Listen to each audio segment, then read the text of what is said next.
Si escogiéramos al azar a un grupo de personas y le preguntáramos cuáles fueron los bandos que se enfrentaron en la batalla de Waterloo, es posible que algunos sepan que uno de ellos fue el bando francés bajo el mando de Napoleón Bonaparte. Es posible que otros sepan que en esta batalla Napoleón fue derrotado por el duque de Wellington. Pero también es posible que algunos no sepan absolutamente nada acerca de este evento y que no les importe en lo más mínimo. ¿En qué me beneficia conocer el resultado de una batalla que se peleó a principios del siglo XIX por un grupo de naciones extranjeras? Y lo mismo podemos decir de un montón de eventos históricos que podemos darnos el lujo de ignorar sin que eso altere nuestras vidas en lo más mínimo. Sin embargo, hubo un hecho en la historia que ningún ser humano debe darse el lujo de ignorar por las enormes y profundas implicaciones que tiene ese evento para nuestras vidas aquí y ahora y para toda la eternidad. Y me refiero obviamente a la resurrección de nuestro Señor Jesucristo. No existe ningún otro hecho en la historia que tenga más relevancia que ese hecho. Si pudiera probarse que Cristo no resucitó, el cristianismo no tendría ningún valor y los cristianos seríamos los seres más dignos de lástima de todo el planeta. Como de hecho dice Pablo en 1 Corintios capítulo 15, versículo 19. Ahora, si es verdad que hace cerca de 2000 años Jesucristo se levantó de la tumba al tercer día después de haber sido ejecutado en una cruz romana, no podemos hacer otra cosa que postrarnos delante de Él y reconocerle como nuestro Señor, reconocerle como nuestro Dios, como hizo Tomás en el relato que vamos a considerar en la mañana de hoy en Juan capítulo 20. Ahora, antes de entrar en esta historia, permítanme tomar unos minutos para reconstruir brevemente los sucesos de ese día. O tal vez es mejor decir los sucesos de esa semana. El Señor Jesucristo fue crucificado el viernes en la mañana. Su muerte se produjo alrededor de la tarde de ese viernes. Inmediatamente después, Él fue sepultado en un sepulcro propiedad de José de Arimatea y allí permaneció hasta el domingo en la mañana. Ese domingo bien temprano, un grupo de mujeres vinieron al sepulcro con el propósito de ungir el cuerpo del Señor con especias aromáticas. Los judíos solían hacer eso con las personas a las que amaban para impedir que el cuerpo se pudriera más rápidamente. Pero cuando estas mujeres llegan al sepulcro, se encuentran con la sorpresa de que la roca enorme que tapaba la boca del sepulcro había sido removida y que el cuerpo de Jesús había desaparecido. Por supuesto, ellas reaccionan muy confundidas porque obviamente no estaban esperando que Jesús resucitara de los muertos.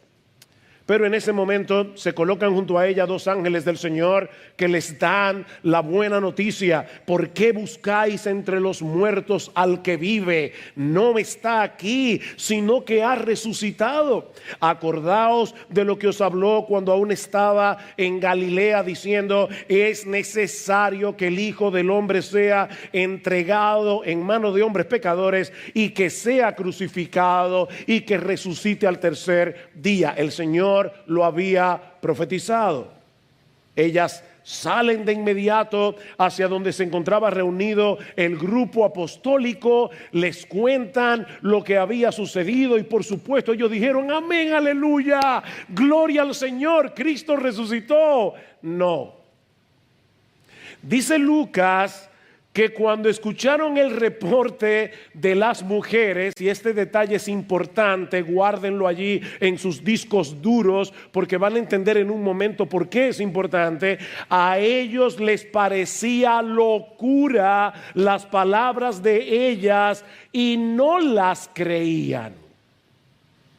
A pesar de todas las veces que el Señor había hablado de su muerte, de su resurrección, los discípulos no habían logrado entender el alcance de sus palabras por una sencilla razón. Eso no encajaba con sus nociones preconcebidas acerca del Mesías prometido. Los Mesías no mueren y por lo tanto no pueden resucitar. Ellos no podían concebir la idea de un Mesías crucificado.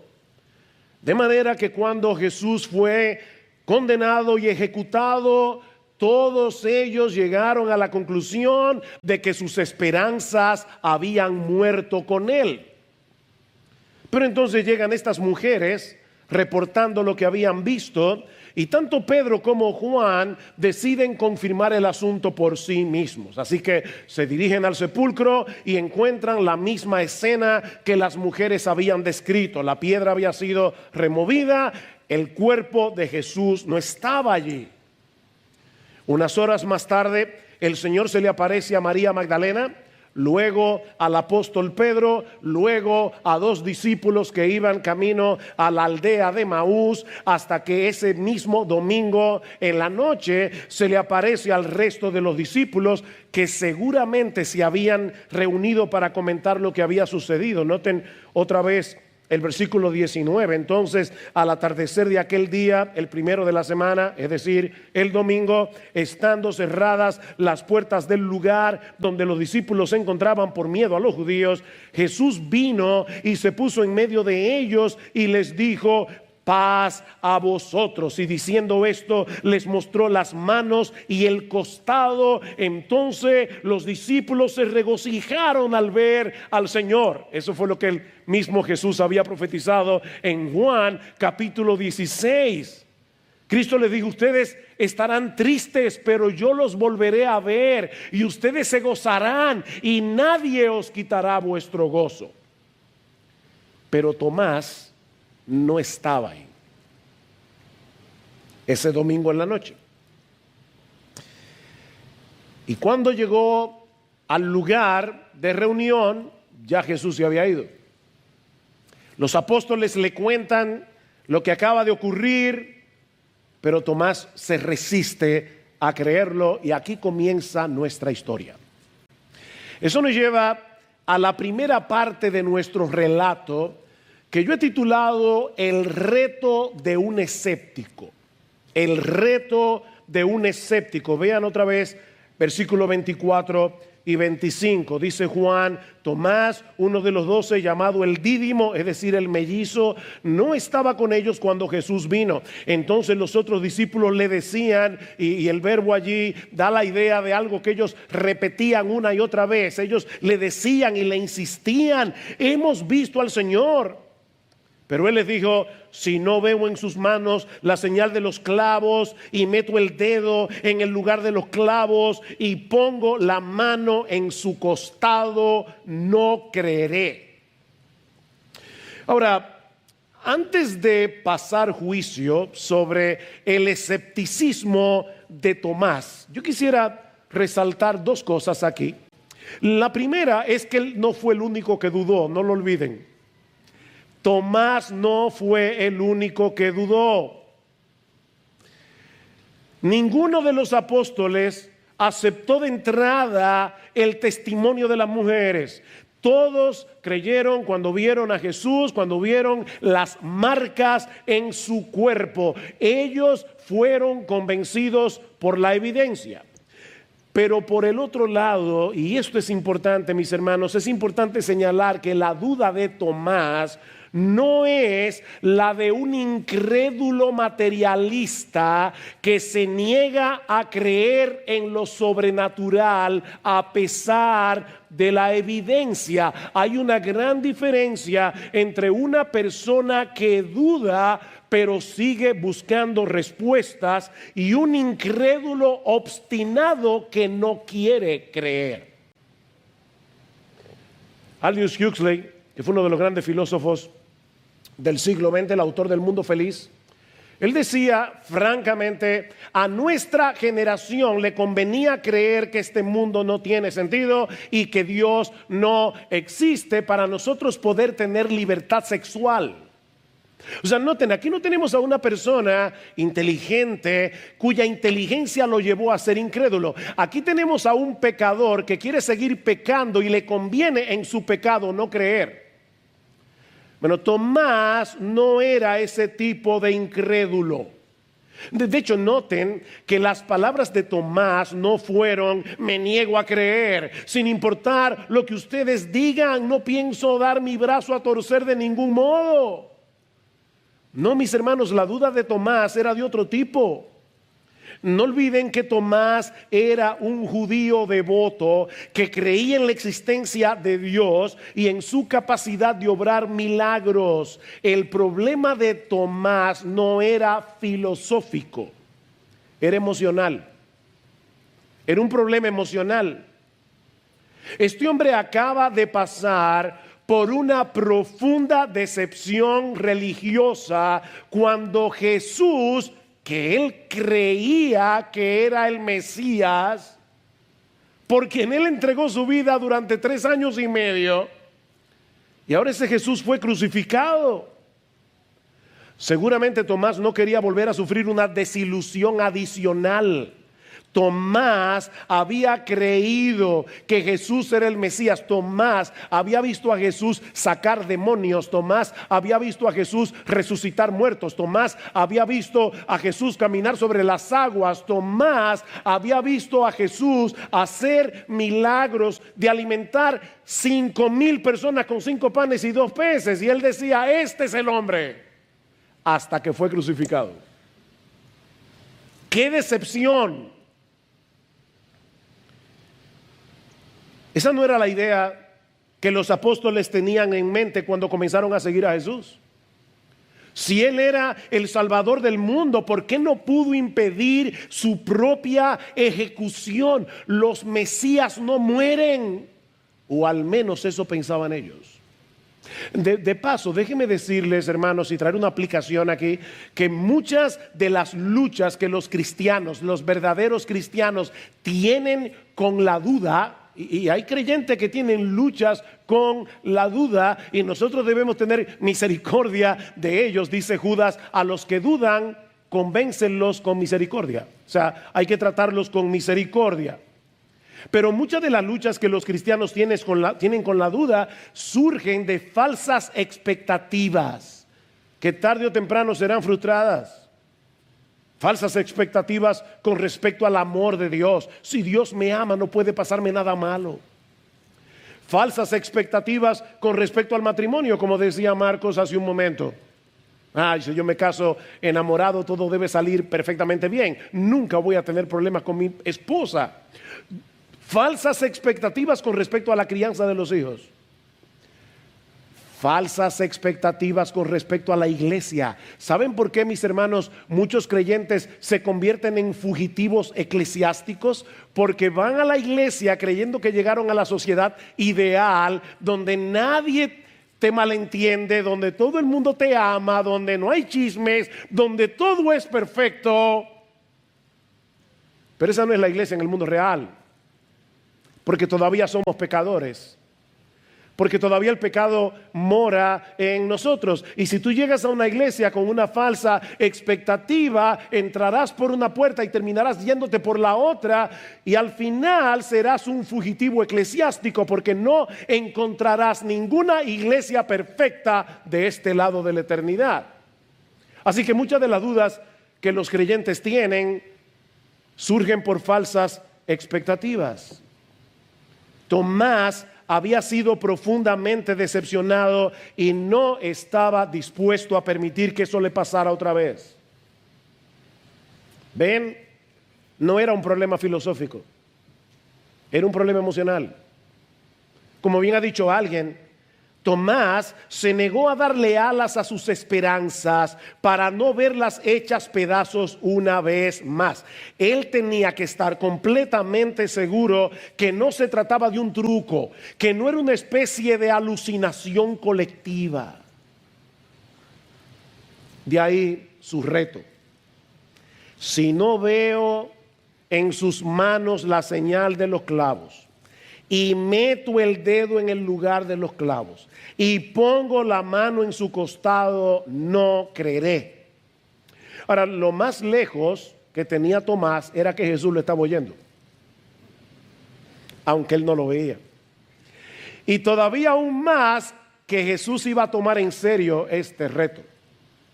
Y eso nos lleva a la segunda parte de esta historia, que yo he llamado la fe de un escéptico. Ya hemos visto la duda de un escéptico, veamos ahora la fe de un escéptico, versículo 26. 8 días después, sus discípulos estaban otra vez dentro y Tomás con ellos.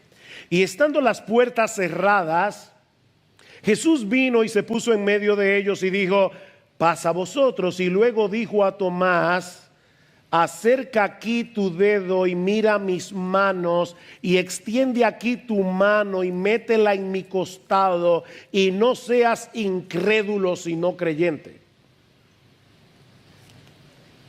Respondió Tomás y le dijo: Señor mío y Dios mío.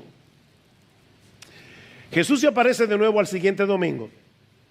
Y al igual que en su primera visita, bendice a sus discípulos. No los amonestó diciéndolo, este grupo de incrédulos. No, los bendice, dándoles paz. Pero de inmediato se vuelve a Tomás para concederle la prueba empírica que Tomás había pedido. Ven, Tomás, aquí está mi costado. Ven, mete tu dedo. Mete tu dedo en mi mano traspasada. Jesús amaba a Tomás y por eso vino a sacarlo de su confusión. Y por supuesto Tomás no le dijo: está bien, déjame hacer la prueba. No, Tomás no tuvo que meter el dedo en las llagas de Jesús. Al verlo allí frente a él, no tuvo otra cosa que hacer que postrarse en adoración y decirle: Señor mío y Dios mío. Ahora, noten que Tomás no le dijo simplemente: Jesús, eres tú, estás vivo. No. Cuando Tomás vio a Jesús, su conclusión inmediata era que se encontraba delante de su Señor, delante de su Dios. Esta es una de las declaraciones de fe más sorprendentes de toda la Biblia. La palabra Señor eran los que usaban los judíos para referirse a Jehová en el Antiguo Testamento. Así que la confesión de Tomás es extremadamente significativa, sobre todo tomando en consideración que este era un hombre profundamente monoteísta en sus convicciones. Tomás creía en un solo Dios. Sin embargo, él está reconociendo aquí no meramente que Jesús es Dios encarnado, sino que él era su Señor y su Dios. 2 veces Tomás usa el pronombre mío, Señor mío, Dios mío. Mis hermanos, vamos a tratar de ponernos en la mente de Tomás por un momento. Y recuerden que entre el versículo 25 y el 26 pasó una semana. La primera aparición el domingo mismo de la resurrección, la otra aparición el otro domingo. Así que durante esa semana nosotros podemos presuponer todo lo que había en la mente de Tomás. Seguramente Tomás había estado meditando en el reporte de las mujeres que decían haber encontrado la puerta del sepulcro removida y que el cuerpo de Jesús no estaba allí. Seguramente Tomás estaba pensando en el testimonio de María Magdalena, el testimonio del apóstol Pedro, el testimonio del resto de los apóstoles que decían haber visto a Jesús resucitado. Probablemente Tomás se encontraba en ese estado de querer creer y no poder creer. Yo quiero creer, pero no puedo creer. Y si fuera verdad lo que todos ellos dicen, ¿cuáles serían las implicaciones de ese evento tan extraordinario? Tal vez Tomás comenzó a recordar algunas de las cosas que él había escuchado decir a Jesús durante su ministerio y que él ahora estaba contemplando bajo otra luz, como aquella ocasión en Juan capítulo 14 versículo 9, cuando Felipe le pide a Jesús: muéstranos al Padre y nos basta. Y Cristo le responde: tanto tiempo hace que estoy con vosotros y no me has conocido, Felipe. El que me ha visto a mí ha visto al Padre.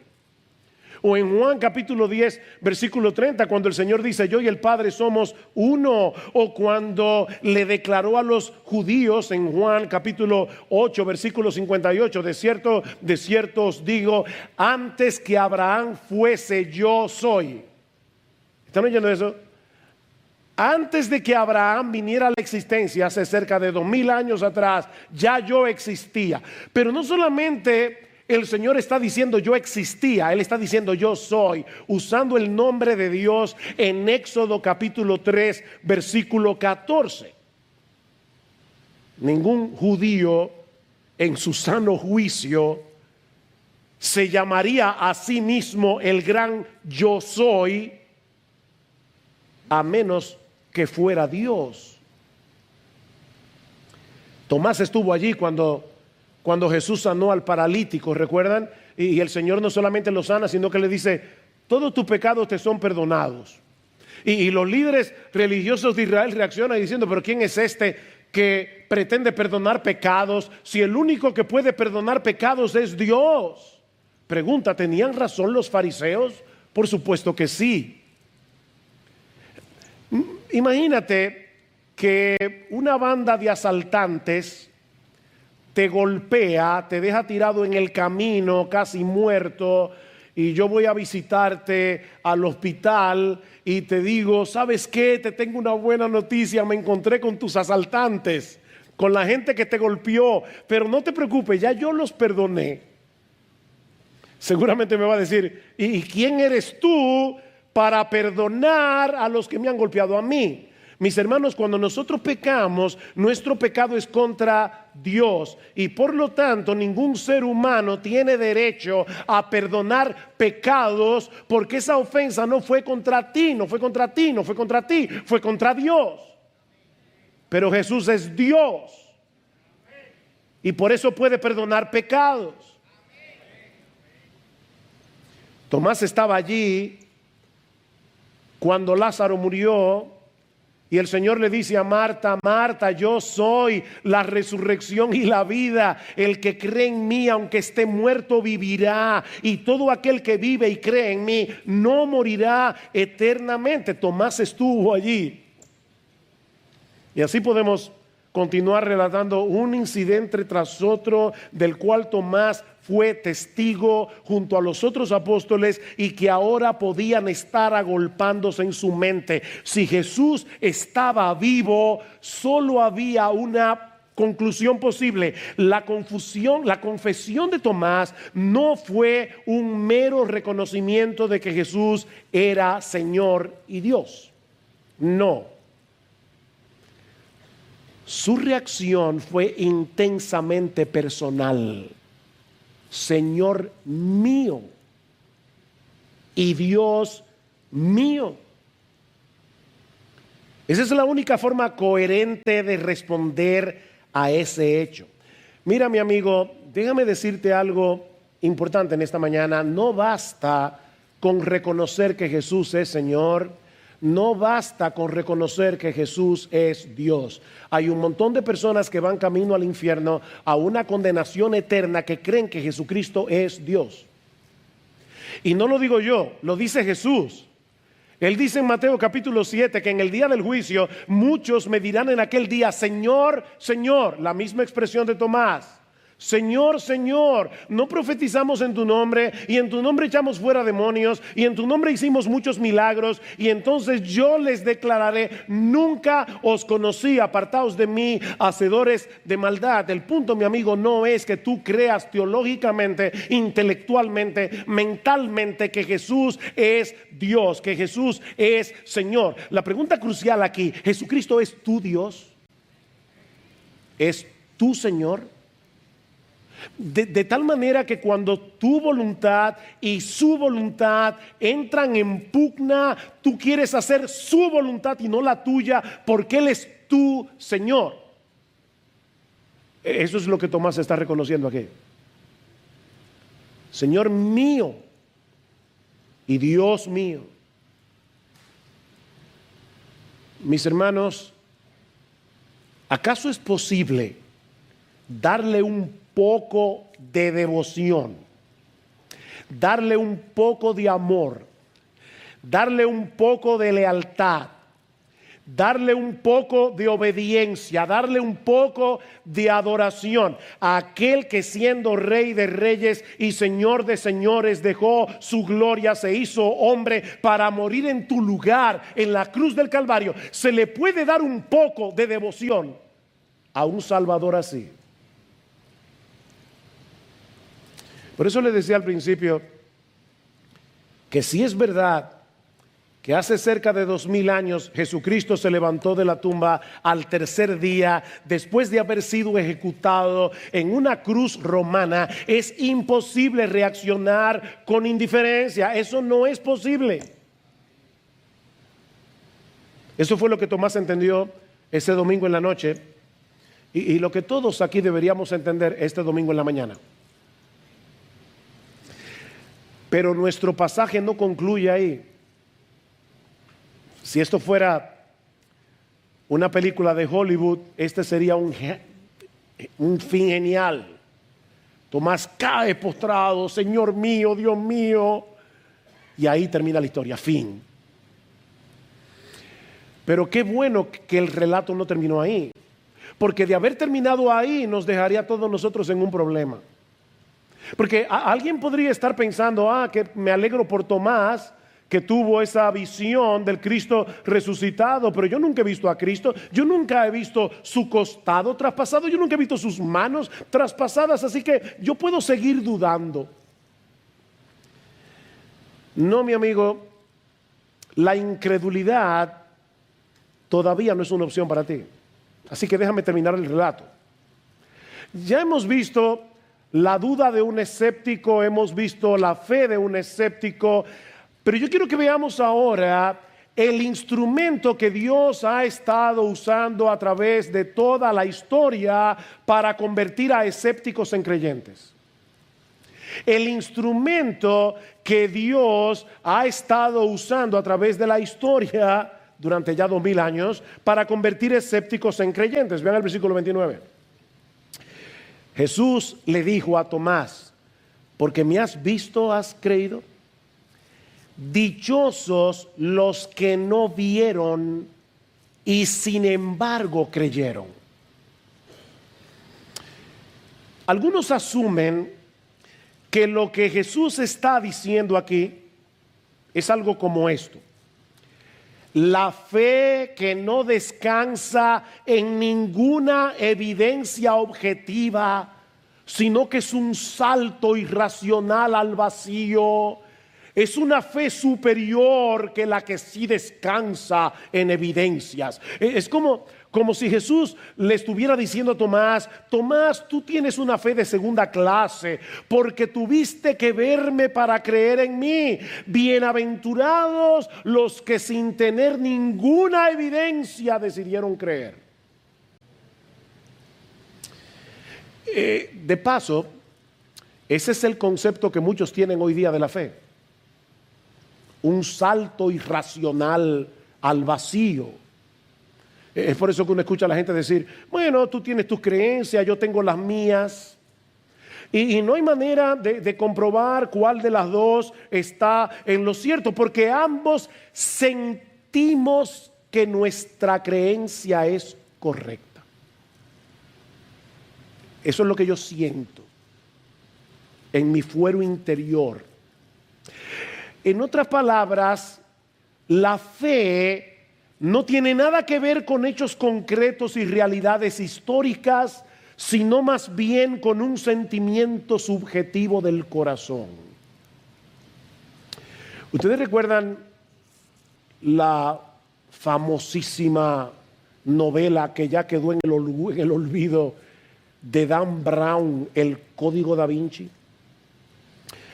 Hay una parte cuando Robert Langdon, el famoso experto en simbolismo esotérico, define la fe como la aceptación de aquello que nos imaginamos como verdad, aunque no pueda ser probado.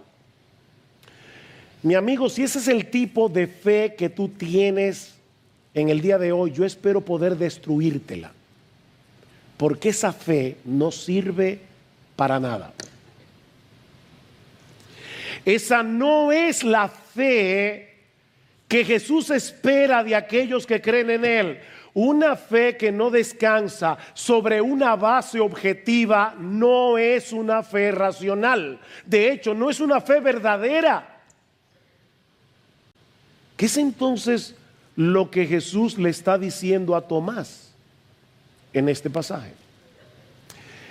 Que si bien es cierto que tanto él como los demás apóstoles llegaron a creer luego de haberle visto resucitado, a partir de entonces muchos creerían en él a través del testimonio de ellos registrado en las Escrituras, aunque no iban a tener la misma experiencia que los apóstoles. O sea, no es una fe sin evidencia, sino con otro tipo de evidencia. 40 días después de su resurrección, el Señor Jesucristo ascendió a los cielos. Y a partir de ese momento, miles de millones han creído en Él y nunca han visto el cuerpo físico del Cristo resucitado. Nunca lo han visto y sin embargo creemos en Él. ¿Cómo llegamos a creer en Él? ¿Sin ningún tipo de evidencia? No, sino a través del testimonio escrito de aquellos que sí vieron a Cristo resucitado. Vean el versículo 30. Y muchas otras señales hizo también Jesús en presencia de sus discípulos que no están escritas en este libro, pero estas se han escrito para que creáis que Jesús es el Cristo, el Hijo de Dios, y para que al creer tengáis vida en su nombre. Aquí está la evidencia. Y es una evidencia infalible. Déjame hacerte una pregunta. ¿Cuáles son los padres de la patria? Hace poco celebramos la independencia. ¿Cuáles son los padres de la patria? Por favor, no me diga que los 3 padres de la patria son Juan, Pablo y Duarte. No, los 3 padres de la patria son Duarte, Sánchez y Mella. Ahora, mi pregunta es, ¿cómo tú lo sabes? ¿Tú estabas ahí? El 27 de febrero de 1844. ¿Tú estabas ahí? ¿Tú viste a Mella tirar el trabucazo? No. Sin embargo, nosotros decimos tan confiadamente, los 3 padres de la patria son... ¿Tú sabes por qué? Porque nosotros creemos en los testimonios escritos de los que sí estuvieron ahí y cuyos testimonios hoy los historiadores pueden estudiar.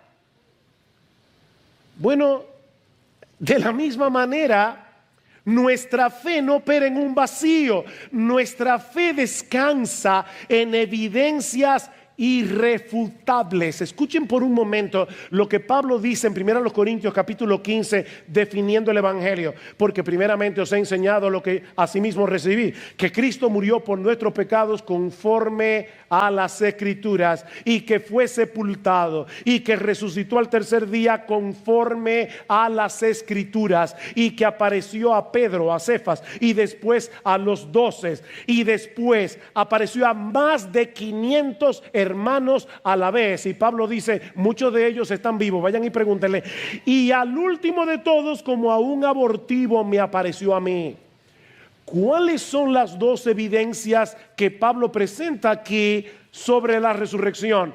la Biblia y los testigos oculares. La Biblia da testimonio de la resurrección de Jesús. Él resucitó al tercer día conforme a las Escrituras. Mira, mi amigo, yo me he encontrado varias veces con incrédulos que cuando les predico me dicen: demuéstrame que la Biblia es la palabra de Dios. Mira, si tú estás aquí pensando eso, yo quiero plantearte otro reto: demuéstrame tú que no lo es. Aquí tenemos 66 libros, 39 del Antiguo Testamento, 27 del Nuevo Testamento, escritos durante un periodo de 1500 años por más de 40 hombres diferentes, tratando de un tema conflictivo. Siempre se ha dicho que de política y religión es mejor no discutir porque cada cabeza es un mundo. Bueno, aquí tenemos a un grupo de 40 hombres que durante 1500 años escribieron acerca de Dios, acerca del Mesías, acerca de la salvación. Y este libro no tiene ningún error histórico, este libro no tiene ninguna contradicción, este libro no tiene ninguna incoherencia, y toda su historia gira en torno a una sola persona, nuestro bendito Señor y Salvador Jesucristo, desde Génesis hasta Apocalipsis. Explícame eso. Explícame eso. El peso de la evidencia no está sobre mí, está sobre ti que no crees. Unos 700 años antes del nacimiento de Jesús, el profeta Isaías, en Isaías 53, escribió lo siguiente, hablando de Cristo: cuando haya puesto su vida en expiación por el pecado, verá linaje, vivirá por largos días, y la voluntad del Señor será en su mano prosperada. El Mesías verá el fruto de la aflicción de su alma, el fruto de la aflicción de su alma, todos los creyentes que están aquí, y quedará satisfecho. Por su conocimiento justificará a mi siervo justo a muchos y llevará las iniquidades de ellos. Eso fue escrito 700 años antes del nacimiento del Señor. Él resucitó al tercer día conforme a las Escrituras. O pensemos en la persona misma de Jesús. Miren, Jesús es tan sublime que ningún ser humano se hubiera podido inventar un personaje como él. Jesús es inigualable. Aparte de que no hay manera de explicar cómo pudieron cumplirse en él tantas profecías que revelaban el tiempo, el lugar, la familia a la que él habría de pertenecer, su muerte en la cruz, su resurrección y un montón de cosas más cientos años antes de su nacimiento. Por otro lado, tenemos el testimonio de los apóstoles, que dice Pablo en 1 Corintios: se apareció a Cefas, se apareció a 500 a la vez, se apareció a los apóstoles. Todos ellos estuvieron dispuestos a dar sus vidas por proclamar que Jesús era el Cristo, el Hijo de Dios, que murió por nuestros pecados y que resucitó al tercer día. Ninguno de ellos, no lo olviden, creyó en la resurrección hasta que vieron a Jesús resucitado. Ellos dieron sus vidas por proclamar esa verdad. Estos hombres tenían tal apego a la verdad histórica que ellos no tenían problema en relatar sus propias debilidades y pecados en los libros que ellos mismos escribieron. Así de fieles son contando la historia. Aparte de que resulta imposible creer, ¿verdad?, que los libros del Nuevo Testamento fueron escritos por un grupo de hombres desquiciados o por una banda de engañadores. Y por supuesto, ¿qué dice Pablo en 1 Corintios 15? Y al último de todos, como a un abortivo, se me apareció a mí. Aquí tenemos el testimonio de un hombre que durante muchos años fue un perseguidor acérrimo de la iglesia porque odiaba a Jesucristo con cada fibra de su ser y terminó predicando al Cristo que odiaba y escribiendo la mayor parte del Nuevo Testamento. ¿Cómo se dio en Pablo ese cambio tan dramático? Él mismo lo explica diciendo: yo vi a Cristo resucitado. Esa es la única explicación. Sin dejar de mencionar el poderoso testimonio de una tumba vacía. Miren, mis hermanos y amigos que están aquí en esta mañana, cuando los apóstoles comenzaron a predicar que Jesucristo había resucitado, si Él no resucitó, era muy fácil para los romanos y para los judíos mostrar el cadáver de Jesús, y el cristianismo se habría muerto antes de nacer. Pero el cadáver nunca apareció, porque esa tumba está vacía. Algunos dicen: claro, el ángel vino y movió la piedra para que Cristo pudiera salir. No. Jesús habría podido salir con todo y piedra. La razón por la que el ángel vino y removió la piedra del sepulcro no era para que Jesús pudiera salir, era para que el mundo pudiera entrar y verificar que esa tumba está vacía. Yo recuerdo en el año 2017, Gloria y yo fuimos a Israel y fuimos al lugar donde supuestamente está la tumba de Jesús. Y parece que es muy probable que esa haya sido la tumba de Jesús. Y nosotros entramos, Gloria y yo, a la tumba porque había que entrar solo en pareja porque era muy pequeña. Entramos, la abertura era pequeña, entramos a la tumba, pero cuando salíamos, no sé por qué Gloria y yo estábamos hablando de algo, estábamos riéndonos, y un gracioso del grupo nos tomó una foto y luego hizo un meme de la foto y subió la foto en un grupo que teníamos diciendo, como si Gloria y yo estuviéramos diciendo: no tengan miedo, que la tumba sigue vacía. Bueno, ¿saben qué? Hermanos amados, no tengan temor, la tumba sigue vacía. Cristo resucitó, y eso hace toda la diferencia del mundo. Nadie, dice Jesús a sus discípulos, podrá quitarles vuestro gozo. Nadie podrá quitarles vuestro gozo, porque ustedes están siguiendo a un Mesías que no quedó clavado en una cruz, no quedó enterrado en una tumba, resucitó al tercer día, ascendió a los cielos, está sentado a la diestra del Padre y de allí volverá por segunda vez en gloria para reinar con los suyos por los siglos de los siglos. No tenemos que tener temor. Cristo resucitó. Así que los cristianos no creemos sin evidencia. Aunque no son las evidencias en sí mismas las que producen fe. No, es la obra del Espíritu Santo en nuestros corazones, obrando por medio del Evangelio para convencernos de la evidencia. Es por medio del Evangelio que es poder de Dios para salvación. Esa buena noticia que tiene como centro la persona y la obra de nuestro Señor Jesucristo, que dio su vida en nuestro lugar en la cruz del Calvario para pagar nuestra deuda con la justicia de Dios, y que luego se levantó de la tumba al tercer día para no ver muerte nunca más. Es ese poderoso mensaje el que usa el Espíritu de Dios para darle vida a los muertos. Es en ese Jesús lleno de gloria en quien nosotros hemos creído. Es a ese Jesús lleno de gloria a quien nosotros debemos proclamar al predicar el evangelio de salvación a otros. Y eso es sorprendente, mis hermanos, porque Cristo no nos necesita para hacer su obra.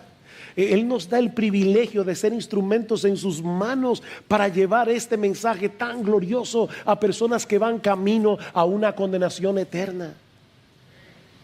Toda autoridad me ha sido dada en el cielo y en la tierra, y por tanto y haced discípulos de todas las naciones, bautizándolos en el nombre del Padre y del Hijo y del Espíritu Santo, como haremos esta tarde, y enseñándoles a guardar todo lo que yo les he mandado. Y he aquí, yo estoy con vosotros todos los días hasta el fin del mundo. No tengas miedo de predicar, Jesús está contigo. ¿Ustedes recuerdan cuando Jesús entró en la habitación? Los discípulos estaban allí por temor a los judíos, encerrados, y Jesús se aparece en medio y les dice: paz a vosotros. Y muchos comentaristas se pasan horas discutiendo cómo fue eso de que Jesús, estando la puerta cerrada, entró al aposento alto donde estaban los discípulos. Y me encantó lo que dice Alistair Beck. Él dice, el milagro que tenemos que explicar no es cómo Jesús entró en la habitación cerrada. El milagro fue sacar a los discípulos de ahí para que fueran a predicar, porque estaban llenos de miedo. Pero todos ellos dieron su vida por predicar a Cristo crucificado, porque ese Cristo al que predicaban ya no estaba crucificado, había resucitado de los muertos.